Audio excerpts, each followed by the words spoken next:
So here we are inside my truck.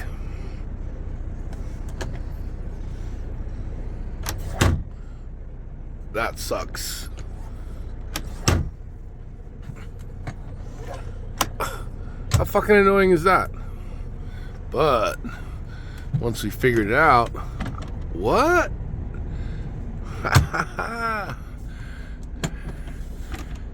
Problem solved. Hey YouTube, Tommy Diablo here, the Uncommon Trucker.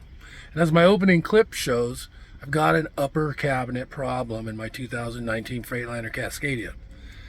It's a fairly common problem that I've seen on many other trucks, and I never had to deal with it like I have to on this truck, because unfortunately all four of my upper cabinets, the doors slam on my head every time I open them, and it makes me want to smash shit. So let's get right into this and I'll show you how to solve it. And it's pretty economical and it's a pretty easy fix. This is everything you need to do this job. You need a T25 Torx bit, some way to twist it, and you can use either your little ratchet or you can use your handy dandy cordless 1/4 inch ratchet from Milwaukee. Either way, it's going to do the same job. T25 Torx bit, that's the most important thing. And then a way to push out your pins, which I found that these needle nose work well, as well as you can actually use the nose of that T25 to push them through as well once we get to that spot. So first thing I did was I disassembled my hinges, and I found this in the middle. And it's got a bunch of nomenclature on it, some part numbers, and it's actually considered an aircraft hinge strut. This is the problem with this hinge. Push that down. It's very easy. I can do it with one finger. I can move it up and down with one finger. So anyways, long story short, I did all the legwork for you.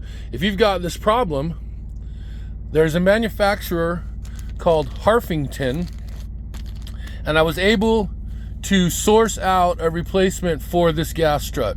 And for me, because I'm always the type that thinks bigger is better, unfortunately, in some instances. Well, these cabinets up there, I've got a smaller door and a big door. So this is the part number for the 10-pound struts for the small cabinets. And then I really wanted to make sure that the big cabinets, the doors would stay up. This is a part number for a little bit stronger strut for the big cabinet doors. I have already done 2 of them, and I'll tell you right now, I couldn't be more happy with both of them. But without further ado, let's get into what it's going to take to do this job. And it's really very simple. So I've got my cabinet door propped open right now, and let me show you what's involved in this. All 4 of these upper cabinets have the same setup. You've got 2 hinges holding the doors open and closed, and in those hinges you've got this tiny gas strut. Well, that is the culprit. That is the culprit. So what we're going to do is we're going to take these hinges off and service that gas strut, and then replace them and make these things good as new. So I'm going to let you know right now that when you take these hinges off, first thing I do is I take the door off, and that's these 6 machine screws. Take the door off, get it out of the way. Then it's very simple. You just come in, I remove the back one first, then the 2 face bolts, take the hinge off. Same thing on both of them. Get them both on the ground where you can service them, and then put everything back together, and you're as good as new.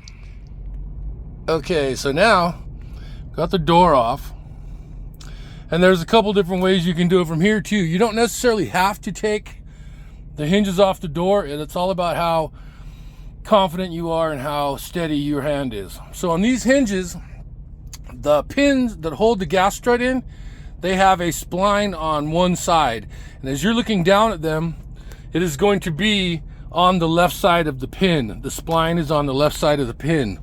So what I do, I either use my T25 Torx bit on my tool to push it, or this works pretty good too. You just come in here to the end, and I do it one side at a time, and you push that pin, and this will stop you, and it'll push it out about a 1/4 inch, and that's all you need, because then it will come free.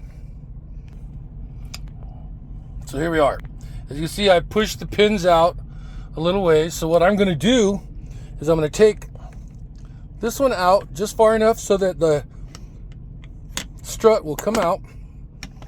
Then I'm going to put this strut back in its place. And this is kind of hard for me with one hand. Actually, I'm not going to. I'm just going to go ahead and drop it out. Set that one in. Sometimes you might have to rotate the slot a little bit, but then, long story short, we'll seat this one, and then I'll show you how I push them in. Okay, so we have our new strut seated. Now, I take a needle nose pliers, and I gently push it in, and it seats just like that. And I just want to get it flush with the outside, just like that. I'm going to do the same up here, and then we'll start putting it back together. Okay, now both of them are set up back in, and now they were flopping open on their own. No more. These things are strong now. I'll get back into putting the door on. We'll finish this thing up. All right, YouTube, let's check out the final product, YouTube. OMG. Is that sweet or fucking what? Never have this fucking door smash down on your head or your arm ever again. Hit the like, YouTube. I'll see you out there on the road. Be safe.